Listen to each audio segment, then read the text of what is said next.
I wanted to make a quick video about Arknights Endfield when it came out. You know, some first impressions after a couple of hours. It has now been 4 days and I have barely slept. TLDR, it's pretty good. Go play it. Okay, bye. I need to go optimize my factory. Alright, seriously now. What even is Arknights Endfield? In short, it's a gacha game. In the long answer, Arknights Endfield is a third-person action RPG with some strategic elements developed by Chinese studio Hypergraph. You play as the administrator of Enfield Industries, set out across Talos 2 to uncover its secrets and defend the future of human civilization. And this game is insane. There is just so many systems to engage with that sometimes it's genuinely hard to keep track of all of them. You can imagine a mix between the original Arknights to some extent. There is still very light tower defense sections, Factorio, Death Stranding, Xenoblade Chronicles, and Dark Souls? So, let's talk about what works and what doesn't in Arknights Endfield. First off, one of the game's strongest points, the visuals. Man, this game looks amazing. The lighting, the environments, the particle effects, and my god, the rain particles actually hitting the characters. I'm a sucker for that kind of detail, and Enfield absolutely delivers on that aspect. And, of course, the real stars of the show, the character models. Up until now, Wuthering Waves had my favorite character models of any gacha game. But Enfield? Honestly, I think I like this even more. And they really went overboard with the animations. They are fluid, expressive, and full of personality. Everything, every character feel, well, alive. All of this is to say, game is pretty. Me like it. Now, the combat. In Arknights Endfield, you control a party of 4 characters, and while you can swap between them at any time, most of the time, you will actively control just one. Combat revolves around skill points and combo. You can store up to 3 skill points, which regenerate over time, and you can also speed this up by performing final strikes, which is the last hit of a basic attack combo. The skill points are used to activate the battle skills of any of the characters in the party. These skills don't have cooldowns. As long as you have skill points, you can use them at any point. And then you have the combo skills. These activate when specific conditions are met and each character has different requirements. For example, Perlica only needs you to perform a final strike to trigger hers. These skills don't consume skill points, but they do have individual cooldowns. On top of that, you also have the character's ultimates, which activate once you build enough energy. It can be essentially used at any point. Essentially, you will be managing all of this while performing your basic attacks and dodging incoming strikes. There is normal dodges, there is perfect dodges, similar to other games. Once you understand how everything works and use a team that synergizes well with each other, the combat flows as smoothly as Levitain moves to the ice cream table. However, if you don't, then it can feel quite clunky and also your damage won't be as good. It's honestly more similar in how it plays to something like Xenoblade Chronicles than Wuthering Waves or Genshin Impact, for example, as it completely focuses on the combo system. As for the story, I haven't finished everything available yet. I played roughly up to the end of the first region of Valley 4. I never played the original Arknights, so I'm judging Enfield on its own. That said, I've heard the original has a very good story, darker and more mature than other games. Enfield, while it starts strong, the opening really grabbed my attention. After that, the pacing slows down quite a bit. Now, this is somewhat understandable considering how many systems and functions the game has to introduce, and it tries to do them within the main quest. But the plot definitely suffers early on. Now, I have also heard that the story picks up significantly in the second region, so we'll see. Take this with a grain of salt. Despite all that, the game never feels boring, because the exploration is actually fantastic. I genuinely haven't found a single corner of the map without something to discover, and the more you explore, build infrastructure and unlock new areas, the easier and most satisfying moving around the map becomes. Wait, did I say infrastructure? Yes. And now it's time we talk about one of Enfield's core systems, the factory.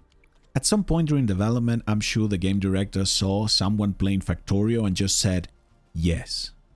Throughout the world, you will have specific locations to place factories where you can build automated production lines to, well, automate the crafting of resources that you can use to build more modules for the factory, to trade for plethora of items, and, most importantly, to craft character gear. Now, if you're not a big fan of systems like that, I have good news and bad news. The bad news is that the factory is absolutely not optional, as not only is used to craft gear, but also almost all world exploration is tied to it in one way or another. However, the good news is blueprints exist. These allow you to place full production setups instantly, as long as you have the resources to make the components. The game provides you with several of them, but you can also use blueprints from other players, and I'm sure you will have setups for the entire factory of whatever you want to make soon enough. Personally, I love it. Optimizing production lines scratches my brain in the best possible way. Alright, time to address the elephant in the room. Let's talk about the gacha system. I'll try to keep it short, but it's overly complicated, so please stay with me.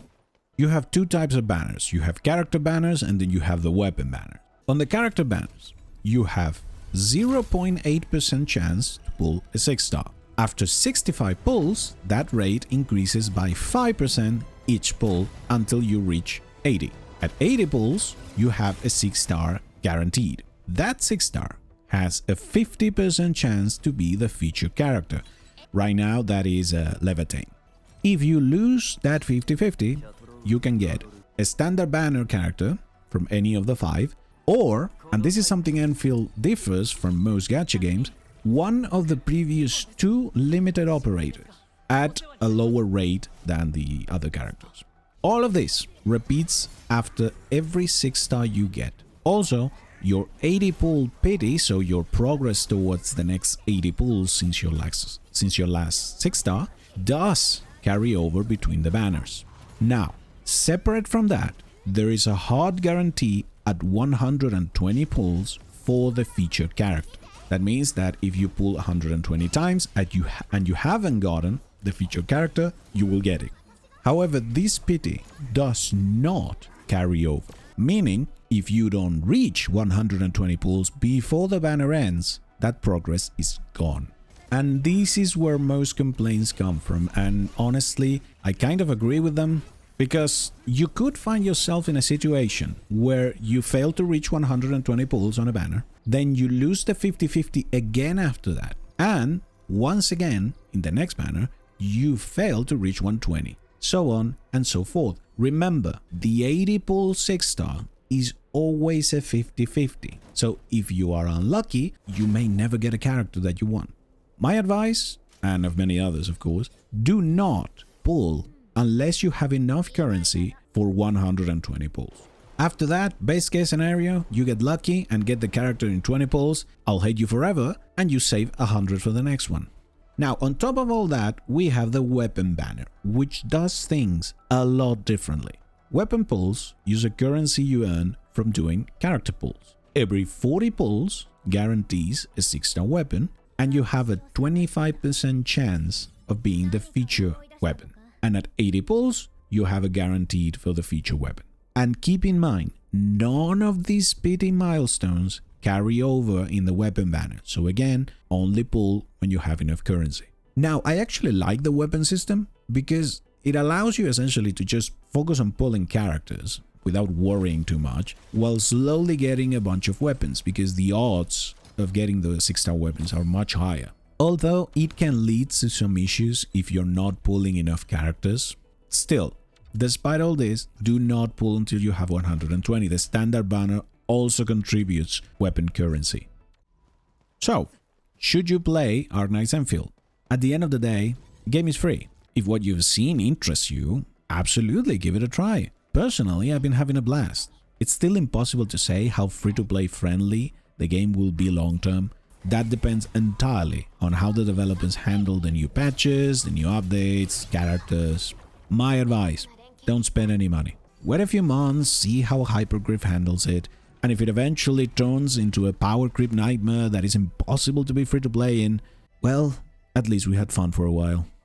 Anyway, thank you for watching. Tell me, have you been playing Arknights Endfield, or are you planning to? Hope you enjoyed the video, and now excuse me, I need to go see Perlica. Bye bye.